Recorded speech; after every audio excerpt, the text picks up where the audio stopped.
We're gonna do something really rough and experimental here. We could get blown out by something like an avalanche.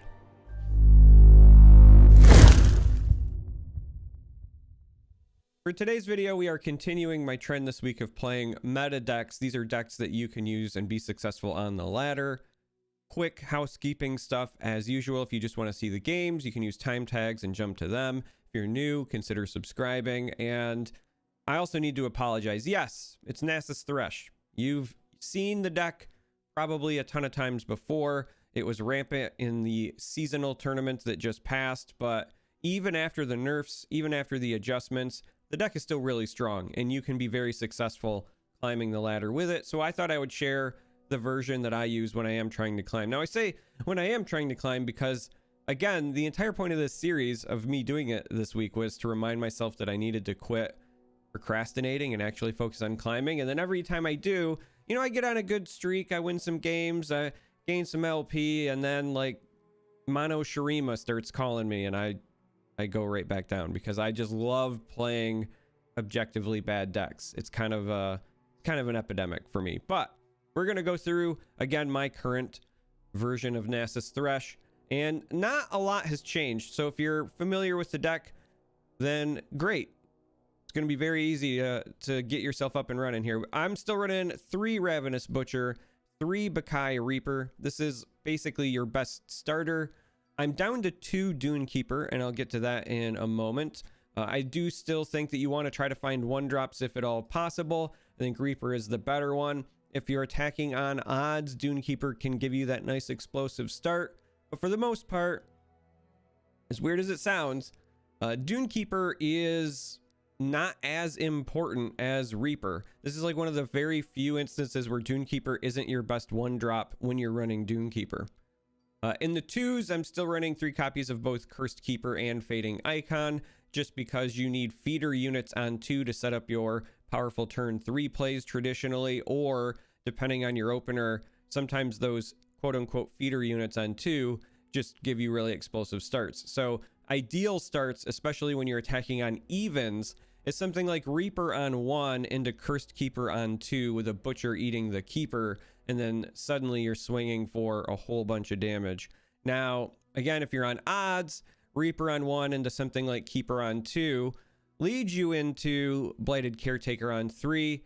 Yes, Blighted Caretaker a little bit less effective, but that opener is still bonkers. So lots of things you want to do early on. So mulliganing is very important with this list because you want those early game plays. Other 2-drops I'm running 3 copies of Glimpse Beyond because we like the card draw and it counts as a slay. I'm on 2 Vile Feast and 2 Black Spear at the moment. Vile Feast is really situational in this list because sometimes you can use it as a self-ping.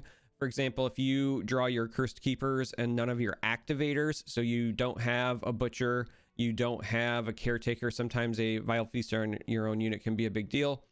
Or there are some instances as well where you get an opponent low, you're waiting to draw that atrocity to finish them off, and they attempt to life steal something. A lot of your units in here, especially the smaller ones, have 1 health.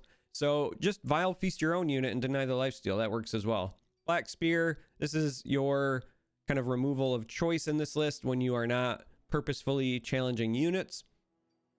Challenge units with cards like Caretaker, but also with the new Merciless Hunter. So the reason that I cut a Dune Keeper was because I wanted to run 3 copies of this. I know some folks I think are on 3 Dune Keepers still, and then they're on 2 for Hunter and 2 for Sand Spinner. I think this card is insane right now. When you look at the value that this generates compared to other cards that are similar in cost or similar in function, you can kind of see that this card is a bit overtuned. So great examples, right? You compare this to a Ballista. Ballista is a 3-cost 4/3 with a keyword. This is a 3-cost 4/3 with a keyword and a very relevant comes into play effect when you play it. Granting, it's not even for the turn, granting an enemy vulnerable is a pretty big deal. Obviously this works great with Renekton, but we're not running Renekton and it still doesn't matter. The reason it's so good in this list is because 1, it allows you to dictate trades. That also opens you up to getting even more slays, but also because this unit has fearsome and because it's vulnerable and it's not challenger on this unit, you can use your smaller units to pull potential fearsome blockers away. So this very often finds the Nexus for 4 damage. I'm a big fan of this card. I'm very bullish on it. Again, comparatively, you think about something like Hired Gun. Hired Gun is a 2-cost 2/3 with a similar effect in that it's granting something vulnerable, but it has no keyword, and you don't even get to target with Hired Gun. You get to target with this. So as far as I'm concerned, this card is just nuts right now, and if you're running Shurima, you should really be considering running it and running as many copies as you can. Now, Sand Spinner I'm down to 2 of, in part because we're running the 3 Merciless Hunter. I have run less in the past, but I'm back up to at least 2 because, again, Aurelia Azir has been really popular lately, and this is a great card for eating Azir. That being said, this is also a very cost-effective card for other popular decks at the moment because it can trade up very well. So this can trade into Darius. This can trade into some of the larger units that Demacia likes to run. So if it's an unbuffed Screeching Dragon, for example, potentially trades into that with a lower cost. So still a big fan of Sand Spinner. Spirit Leech, this is just Glimpse but on a body. We want to draw cards, we want to get the Slay. And then top end is our 2 champions, Thresh, Nasus, and then Atrocity is still your finisher. Atrocity nerfed to 7, still very playable. It's just not as absurd as it used to be because in the past you had the opportunity to essentially play 2 Atrocities in the same turn, and it made it very hard for your opponents to play around that. Now, even with your max mana, you can't really pull that off, but it's still effective. I mean, it still functions the same way that it used to.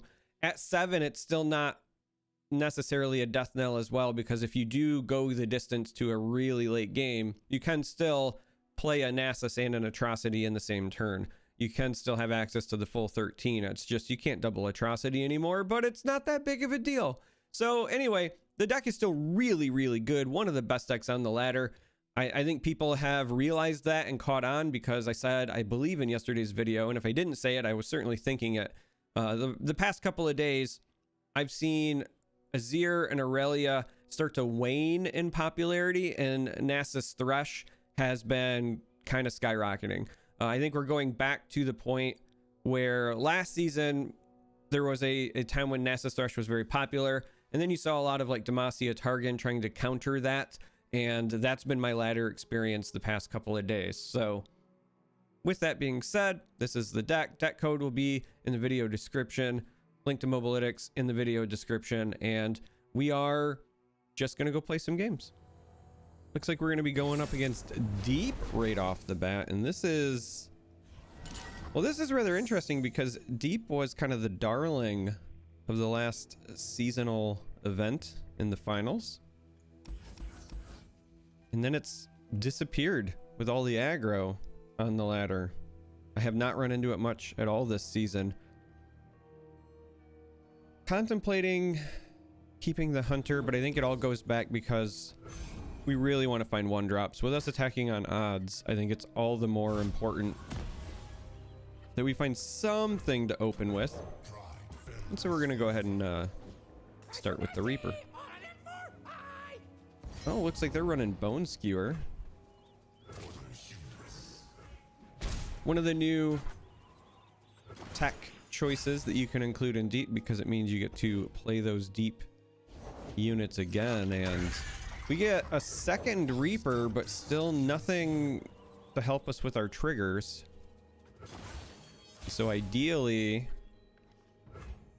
we would find something here, but alas, we are still just getting in for 1 apiece, and that is not a good sign. This is a list where we really want to generate pressure. We also would like to get rid of this Maokai sooner rather than later because we don't want them making the saplings, getting the free tosses, etc. But we do want to generate this Thresh ahead of time. And so what we're looking to do now is just order our attacks in such a way that the Reapers can hopefully get some buffs along the way. They're gonna heal regardless whether Thresh is first or second, but we get a couple of slays to help out our Reapers and start pushing that fearsome damage, which is what we needed to be doing much sooner. And we'll go ahead and pass. Oh, that's interesting to see. So they do run Withering Wail. We're gonna have to keep that in mind, as well as the eye. We'll go ahead and start with this keeper, but there's a chance that we might just box this eye.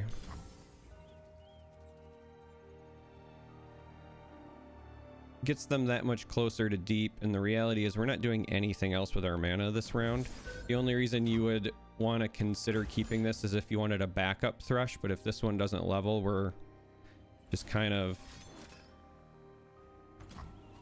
toast either way. Might as well turn it into a positive, draw some cards, get ourselves another slay, because again, as of right now, we are not seeing any blockers. And I think we're going to go ahead and do this as well, just to set up the open attack.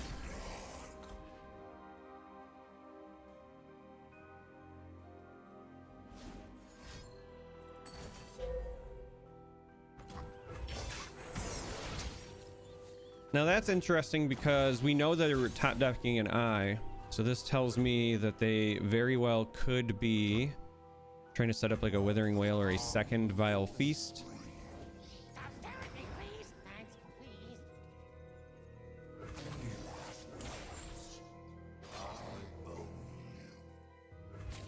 And again, we just want to order these in such a way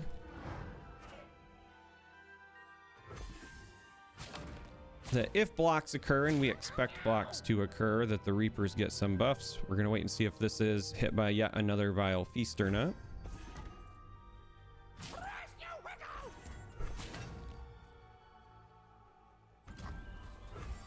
So this, as of right now, has them going down to 1 with 5 units dying. So our Thresh would be close to leveling up. They would be likely hitting deep here. Not much else we can really do about it though, unless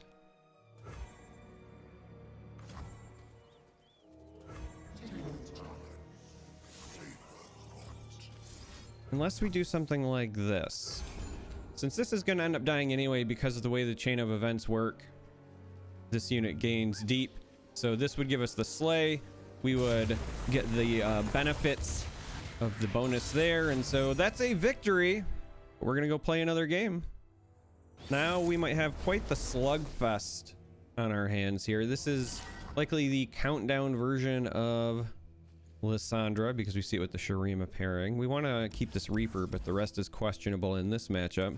Now the reason I mentioned that this might be a slugfest is that according to Mobalytics data, this is actually an unfavorable matchup for Nasus Thresh. This is a deck that I think is very well positioned. Even after the adjustments the last time around, it didn't lose much in the way of power. This is a bit of a tough call. I think we're going to go the Dune Keeper route because it threatens more damage. But as good as Nasus Thresh is, yeah, I was gonna say, I expect the Ice Shard, and that was part of the other reason I wanted to do the Dune Keeper. You lose a 1-drop there as opposed to all of your Fading Icon, but as good as this is, there are definitely some decks that are better at taking advantage of the matchup, and this is one of them. If they have a second Ice Shard, this could just end up being a huge blowout.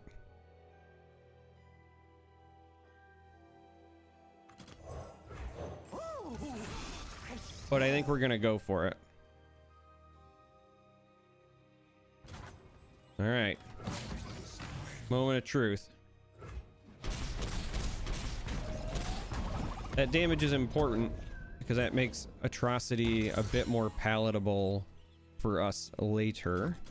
And here, I guess it doesn't matter which one we target. If they've got any sort of ping, we are hosed. But if they had a ping, they would have used it. They're in Freljord Shurima, so we don't have to worry about like Vile Feast or anything like that.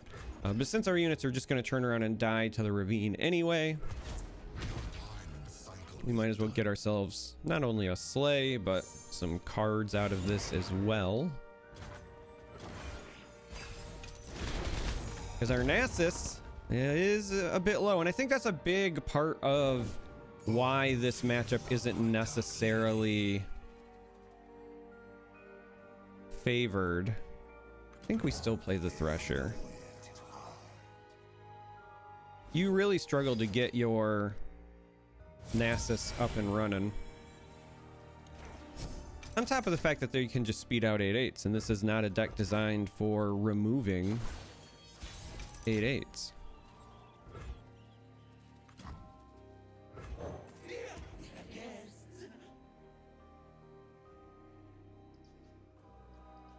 Given our hand, I think we go with the Spirit Leech here. So again, speaking of 8/8s, strong chance we're dealing with one right now. We dodge a bit of a bullet in that regard.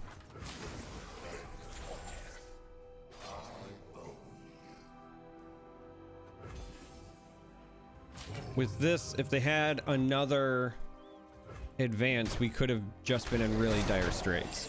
We had seen them use the one, but if they had another one, we were gonna have a bad time. As it is, we're still not exactly having a great time.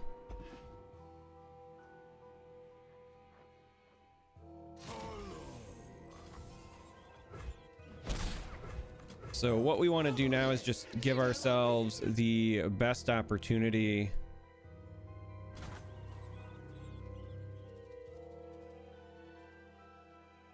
to push some damage this next round. We have Caretaker into this, but they still have a fistful of cards, and that is very heavily disrupted. So I think that actually what we want to do is just draw some extra cards here.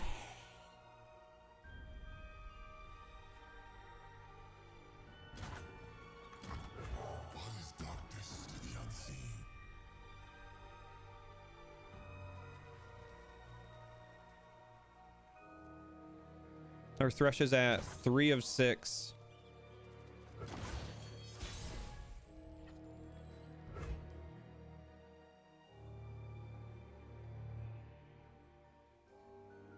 And we need to try to push 6 damage here. We can have 2 units go unblocked.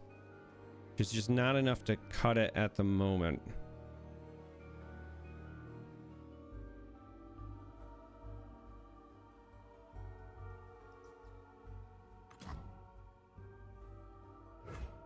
And so right now, I think the biggest issue that we have in front of us is how do we keep things going? We could actually, we're gonna do something really rough. We're gonna do something really rough and experimental here. We could get blown out by something like an avalanche.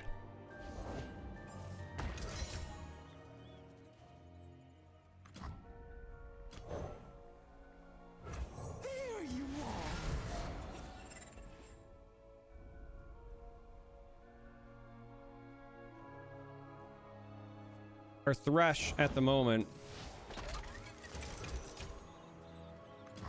is on the cusp of leveling up. And so we're just gonna go for it. We're gonna go for it and see if this other Nasus can get us there, or at least get our Nasus leveled up, but it's going to be big enough now that it'll survive around dealing with this. So we want this pulling this, this pulling this.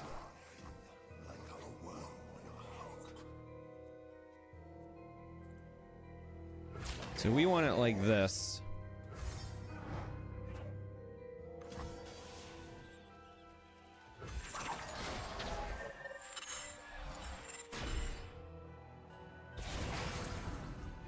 I think this is our best opportunity. All right, so this tells us that they have got something for this, likely a frostbite. The good news is Nasus actually still does some damage here. And so if we do this, we can clear the board. Doing it during combat's important because it means one more damage from the Nasus, because this will slay.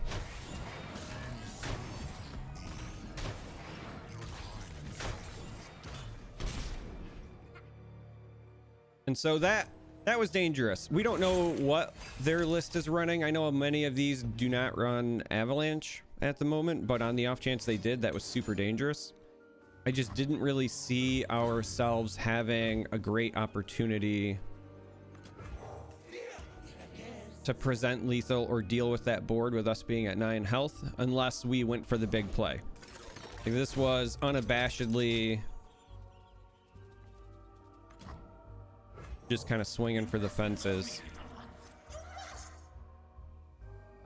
I'm waiting. I was gonna say I'm waiting for them to